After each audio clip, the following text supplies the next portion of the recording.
दुनिया में मन सबसे ज्यादा शक्तिशाली चीज होती है। अगर किसी चीज को तुम पूरे मन से चाह लो तो तुम उसे हासिल कर सकते हो। ये मैं नहीं कहता, ये सभी महापुरुषों का कहना है। लेकिन अगर ये सत्य है, ये सच है, तो जो हम अपने मन से चाहते हैं वो हमें हासिल क्यों नहीं होता है। भाई कोई भी इंसान अपने मन में दुख तो नहीं चाहेगा, लेकिन वो रहता तो दुखी है। हर इंसान अपने मन से तो कामयाब होना चाहता है, खूब पैसा कमाना चाहता है, लेकिन फिर भी वो कामयाब नहीं होता। भला ऐसा दुनिया में कौन इंसान होगा जो अपने मन में ये चाहेगा कि मैं नाकामयाब रहूं या मैं पैसा ना कमाऊं। सोचने की बात है। तो इसमें दो चीजें निकल के सामने आती हैं, या तो वो महापुरुष गलत थे जिन्होंने ये बात बोली कि मन से चाही हुई चीज हासिल हो जाती है, या फिर हम गलत हैं। आज की कहानी जो मैं आपको सुनाने वाला हूँ उसमें आपको एक ऐसा मंत्र मिलेगा। उसे समझने के बाद आपको एक ऐसा मंत्र पता चलेगा जिससे आप ये समझ पाएंगे कि अपने मन से कोई भी चीज कैसे करवाई जाती है, मन में किसी भी बात का बीज कैसे बोया जाता है। ये इस कहानी से आपको अच्छी तरह से समझ में आ जाएगा, और इससे आप ये भी समझ पाएंगे कि आकर्षण का नियम, लॉ ऑफ अट्रैक्शन कैसे काम करता है। कहानी छोटी सी है लेकिन बहुत ही गहरी है। इससे पहले कि आप इस कहानी में खो जाएं, इस चैनल को सब्सक्राइब जरूर कर लें। तो चलिए ये कहानी शुरू करते हैं। एक बार की बात है, एक आदमी के जीवन में सिर्फ दुख ही दुख थे। वो जो भी काम करता उस बेचारे का वो काम पूरा ही नहीं होता। घर में आता तो घर में कलेश बना रहता, किसी से कोई मदद मांगता तो कोई उसकी मदद नहीं करता। ऐसा लगता था कि चारों ओर से दुखों का पहाड़ उसी पर टूट पड़ा है। उसे समझ नहीं आ रहा था कि मैं इन दुखों से पार कैसे पाऊं। वो दिन रात यही सोचता रहता कि अपने दुखों से छुटकारा कैसे पाना है। इसी कारण से वो रात में सो भी नहीं पाता था। उसकी आंखों के नीचे बड़े बड़े काले घेरे बन गए थे, जो इस बात का प्रतीक थे कि वो आदमी कितना दुखी है और कितना चिंतित है। कभी कभी तो उसके मन में आत्महत्या करने के भी ख्याल आते थे, लेकिन अपने परिवार की चिंता करके वो ये कदम नहीं उठा पाता था। वो इतना दुखी हो गया कि उसने निर्णय किया कि वो इन दुखों से छुटकारा पाके रहेगा। इसके लिए चाहे उसे कितनी भी मेहनत करनी पड़े, कुछ भी करना पड़े, चाहे अंगारों पे चलना पड़े, लेकिन इन दुखों से छुटकारा हासिल करके रहेगा। ऐसे ही एक दिन उसने अपने मित्र से पूछा कि मैं अपने जीवन को कैसे सुधारूं। उसके मित्र ने उसे बताया कि तुम किसी बाबा के पास जाओ। बाबाओं के पास ऐसा मंत्र होता है जिससे सारे दुख मिट जाते हैं, जीवन खुशियों से भर जाता है और धन संपदा भी हासिल हो जाती है। तुम किसी ऐसे बाबा को ढूंढ लो, बस तुम्हारा काम बन जाएगा। उस आदमी के मन में ये बात पूरी तरह से पक्की बैठ गई कि कोई बाबा ही मेरा दुख दूर कर सकता है, और इसीलिए उसे किसी भी बाबा के बारे में पता चलता तो वो उस बाबा के पास पहुंच जाता। वो उस बाबा को अपनी समस्या बताता और उससे उसका समाधान पूछता और कहता कि बाबा, मैं कुछ भी करने के लिए तैयार हूं, लेकिन मेरी इन समस्याओं से मुझे छुटकारा दिला दीजिए। आप जो कहेंगे मैं वो करूंगा, लेकिन मेरे जीवन को सुधार दीजिए। बाबा उसे कुछ टोने टोट के बता देते थे करने के लिए, और बदले में दान दक्षिणा ले लेते थे कि ये टोना टोटका करने के बाद तुम्हारे घर में सुख शांति बनी रहेगी, बस इस टोटके को पूरी विधि के साथ करना। वो आदमी घर लौटकर पूरी विधि के साथ टोने टोटके करने लगा, लेकिन बहुत टोने टोटके करने के बाद भी उसके जीवन में कुछ बदलाव नहीं आया। इसके विपरीत उसका जीवन और ज्यादा दुखी हो गया। जो भी बाबा उसे टोना टोटका देता था वो बदले में उससे दान दक्षिणा लेता था, जिससे उसका धन भी धीरे धीरे खत्म हो रहा था। इससे उसके जीवन में दुख और ज्यादा बढ़ गए। तब उसे लगा कि बाबाओं के पास जाने से तो मेरे जीवन में दुख कम होने की बजाय बढ़ते ही जा रहे हैं, तो मुझे क्या करना चाहिए? बाबाओं के पास जाऊं या ना जाऊं? फिर एक दिन एक आदमी ने उसे बताया कि तुम अपने घर में किसी पंडित को बुलाकर हवन करवा लो। हवन होगा, घर शुद्ध हो जाएगा। कोई भी बुरी ऊर्जा होगी घर में तो वो घर से बाहर चली जाएगी। किसी पंडित को बुलाकर पूरे विधि विधानों से मंत्रोच्चारण कराओ और हवन कराओ, जिससे घर में सुख शांति आए। उस आदमी के मन में ये बात बैठ गई और उसने एक पंडित को अपने घर पर बुलाकर हवन करवा दिया। हवन अच्छी तरह से संपन्न हुआ। बदले में पंडित ने भी अच्छी दान दक्षिणा ली और उसके बाद वो वहां से विदा हो गया। लेकिन कुछ दिनों के बाद उस आदमी को महसूस हुआ कि उसके जीवन में अब भी कोई बदलाव नहीं आया है। अब वो आदमी पूरी तरह से दुखी हो गया और ज्यादा परेशान हो गया। अब तो उसे लगने लगा था कि मेरे जीवन में से दुख कभी खत्म ही नहीं होंगे, और यही सोच सोच कर उस आदमी का बुरा हाल हो गया था। फिर एक दिन उसे अपने मित्र से एक ऐसे बाबा के बारे में पता चला जो समाधान बताने के लिए कोई दान दक्षिणा नहीं लेता था। उस आदमी को लगा कि ये बाबा दूसरे बाबाओं की तरह नहीं हो सकता, क्योंकि ये दान दक्षिणा तो लेता ही नहीं, और अगर दान दक्षिणा नहीं लेता तो ये सच में कोई सिद्ध बाबा होगा। और यही सोचकर वो उस बाबा के पास पहुंच जाता है। जब वो आदमी वहां पर पहुंचता है तो वो बाबा ध्यान में बैठे हुए थे। ये देखकर वो आदमी वहीं पर चुपचाप बैठकर ध्यान से बाहर आने का उनका इंतजार करने लगा। थोड़ी देर बाद बाबा ने आंखें खोली तो सामने एक दुखी और परेशान युवक को बैठे देखा। वो उसकी आंखों के नीचे काले घेरे देखते ही समझ गया कि ये आदमी अपने जीवन से कितना परेशान है।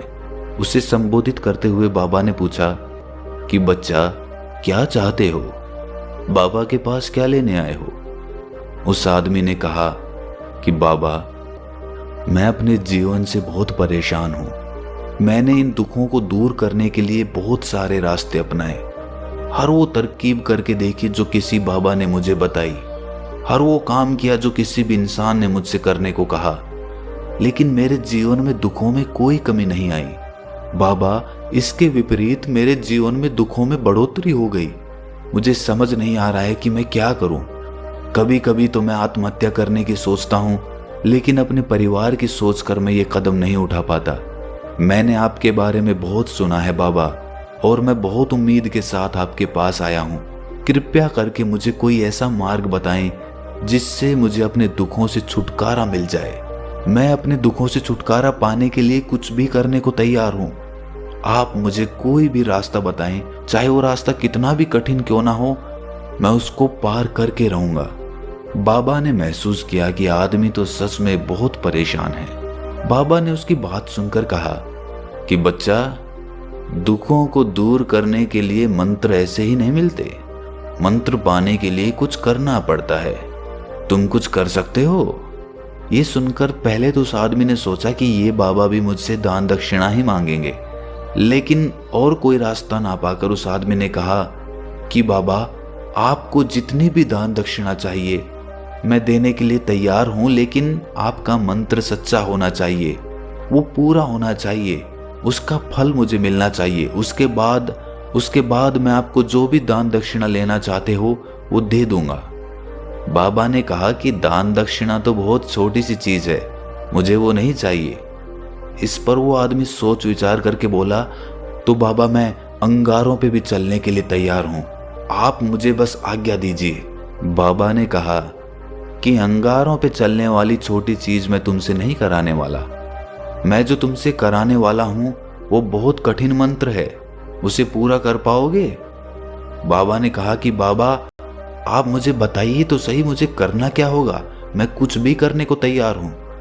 इस पर बाबा ने उसे कहा कि यहां से जब तुम अपने घर जाओ तो रास्ते में अपने मन में ये दोहराते जाना कि मैं सुखी हूं, मैं सुखी हूं, मैं सुखी हूं।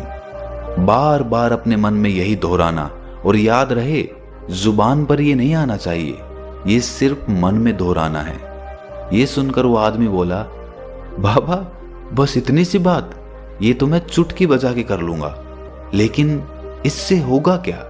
बाबा बोले कि इस मंत्र को करके देखो, वैसे भी तुमने इतने बाबाओं के मंत्र किए हैं तो इस मंत्र को भी करके देख लो। उस आदमी ने सोचा कि बाबा कुछ दान दक्षिणा तो ले नहीं रहे, और छोटा सा मंत्र है, इसे तो मैं कर ही लूंगा। वो बोला, ठीक है बाबा, मैं ये मंत्र जरूर करूंगा। वो आदमी ये कहकर वहां से उठकर चलने लगा, लेकिन जैसे ही वो चलने लगा, पीछे से बाबा ने बोला कि बच्चा, एक बात याद रखना, जब तुम ये मंत्र अपने मन में दोहराओ तो तुम्हारे मन में बंदर के विचार नहीं आने चाहिए, बंदर का ख्याल भी नहीं आना चाहिए, तो ही ये मंत्र सिद्ध होगा। वो आदमी बोला, मुझे तो आज तक बंदर का कोई विचार नहीं आया, तो अब क्यों आएगा? आप चिंता मत करिए बाबा, मैं बस मन में यही दोहराऊंगा कि मैं सुखी हूं, मैं सुखी हूं, इसके अलावा बंदर का कोई विचार मेरे मन में नहीं आएगा। ये कहकर वो आदमी वहां से चल दिया। वो अपने मन में मैं सुखी हूँ, मैं सुखी हूँ ये दोहराता हुआ थोड़ी दूर ही चला था कि उसके मन में अचानक बंदर का ख्याल आ गया। बंदर का ख्याल एक बार आया और चला भी गया, लेकिन उस आदमी ने सोचा कि आज तक तो मुझे बंदर का कोई विचार नहीं आया, ये आज बंदर का विचार क्यों आ गया। और ऐसे करके उसने उस बंदर के विचार को पकड़ लिया। वो ये भूल गया कि मुझे क्या मंत्र दोहराना है और वो बंदर के बारे में सोचने लगा। जब थोड़ी देर बाद उसे फिर से होश आया तो वो फिर से अपना वही मंत्र दोहराने लगा जो बाबा ने उसे बताया था, मैं सुखी हूँ, मैं सुखी हूँ।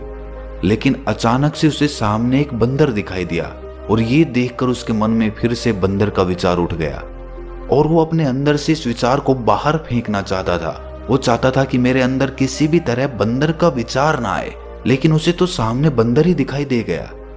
ऐसे ही जद्दोजहद करते करते वो घर पे पहुंचा और घर पे पहुंचने के बाद अपनी पत्नी को कहा कि हे बंदरिया, मुझे खाने में बंदर परोस दो। और जब उसे एहसास हुआ कि उसने क्या बोल दिया तो वो अपने बाल नोचने लगा। वो दीवारों में सर मारने लगा कि आज तक मुझे बंदर का कोई विचार नहीं आया और आज मुझे ये क्या हो गया है कि मुझे हर जगह बंदर ही बंदर नजर आ रहे हैं, ये कैसी माया है। यही सोच सोच कर वो आदमी रात भर सो नहीं पाया। रात भर करवटें बदलता रहा और सुबह उठकर सीधे उसी बाबा के पास पहुंच गया और उसके चरणों में गिरकर कहा कि बाबा, पता नहीं क्या चमत्कार हो रहा है, आज तक मुझे बंदर का कोई विचार नहीं आया, लेकिन कल से जब से आपने मुझसे कहा कि बंदर का विचार नहीं आना चाहिए, तब से मुझे हर जगह बंदर ही बंदर नजर आ रहे हैं। उस आदमी ने कहा कि बाबा, मुझे तो आपके पीछे पेड़ पर बैठा हुआ बंदर भी केले खाता हुआ दिखाई दे रहा है, ये हो क्या रहा है बाबा। ये सुनकर बाबा हंसने लगे। बच्चा, मन का जाल एक ऐसा जाल है जिसे समझ पाना इतना आसान नहीं है। बंदर तो तुम्हारे रास्ते में पहले भी आते थे। जब तुम मेरे पास आए थे तो इन्हीं पेड़ों पे ये बंदर घूम रहे थे, लेकिन तब तुम्हारे ध्यान में ये बंदर नहीं था, तब तुम्हारे ध्यान में सिर्फ अपने दुख थे। इसके बाद बाबा ने उसे बताया कि बच्चा, हम जिस चीज से भी दूर भागना चाहते हैं वही चीज हमारे मन में बहुत गहरे में प्रविष्ट हो जाती है, वो हमारे अंतर मन में समा जाती है। असल में हम जिस चीज से भी छुटकारा पाना चाहते हैं उससे छुटकारा इसीलिए पाना चाहते हैं कि वो हमारे साथ बहुत गहरे से जुड़ी हुई है, और हम जितना ही उससे छुटकारा पाना चाहते हैं वो उतनी ही गहरी हमारे मन में बैठती चली जाती है और आखिरकार वो हमारे अंतर मन में छा जाती है। ऊपर से तो हम चाहते हैं सुखी होना कि मैं सुखी हूँ, सुखी हूँ, हमारे होंठ भी यही बोलते रहते हैं, लेकिन हमारे मन में दुख समाये होते हैं। हमारे विचारों में, हमारे मन में हमें दुख ही दुख दिखाई देते हैं। इसीलिए अपनी जुबान से बार बार ये बोलने से कि मैं सुखी हूँ, मैं सुखी हूँ, हम सुखी नहीं होंगे जब तक ये मंत्र हमारे अंतर मन में प्रविष्ट नहीं होगा। इस पर उस आदमी ने पूछा कि बाबा, लेकिन ये मंत्र हमारे अंतर मन में प्रविष्ट कैसे होगा। ये सुनकर बाबा ने कहा कि बच्चा, अपने दुखों से लड़ना बंद कर दो। जब तक तुम अपने दुखों को दूर करने की सोचते रहोगे तब तक वो दुख तुमसे चिपके रहेंगे, तब तक वो दुख तुम्हारे अंतर मन पर अपना राज जमाए बैठे रहेंगे। और जिस दिन तुम उन दुखों के बारे में सोचना ही छोड़ दोगे, उन दुखों से छुटकारा ही नहीं पाना चाहोगे, उसी दिन से तुम्हारी जिंदगी से दुख गायब हो जाएंगे। क्योंकि किसी भी चीज से छुटकारा पाने के लिए हमें उस चीज के बारे में सोचना पड़ता है, और हम जितना ही उस चीज के बारे में सोचते हैं वो उतनी ही गहरी हमारे मन में प्रविष्ट होती चली जाती है। हम अधिकतर समय दुखों के बारे में ही सोचते हैं। हम यही सोचते हैं कि हमारे जीवन में दुख है और हमें इससे छुटकारा पाना है। इसी वजह से बार बार सोचने से वो दुख हमारे अंतर मन में प्रविष्ट हो जाते हैं और हमें एहसास भी नहीं होता। इसीलिए अगर तुम दुखों से छुटकारा पाना चाहते हो तो दुखों से छुटकारा पाने के बारे में सोचना छोड़ दो, तुम्हें दुखों से छुटकारा मिल जाएगा। अक्सर आदमी धूम्रपान छोड़ना चाहता है, शराब छोड़ना चाहता है, सुबह अपने आप से ये वादा करता है कि मैं कोई भी गलत काम नहीं करूंगा, लेकिन शाम को जब लौटता है तो नशे में चूर होकर लौटता है। ऐसा क्यों होता है? कि जो हम सोच रहे हैं वो पूरा कर ही नहीं पा रहे हैं। असल में हम उस चीज को बहुत ज्यादा तवज्जो दे रहे हैं, उस चीज को बहुत ज्यादा अहमियत दे रहे हैं। जब भी हम उस चीज को छोड़ने के बारे में सोचते हैं तो हम उसकी इम्पोर्टेंस यानी कि विशेषता और ज्यादा बढ़ा देते हैं। हमारा मन उस चीज के बारे में जितना ज्यादा सोचेगा, शराब या धूम्रपान छोड़ने के बारे में जितना ज्यादा सोचेगा, हमारा मन उतना ही उस चीज के पीछे ज्यादा भागेगा। हमें उस चीज से लड़ना नहीं है, बल्कि बिना सोचे गुजर जाना है। और अगर इस मंत्र को हम समझ लेते हैं तो हम अपने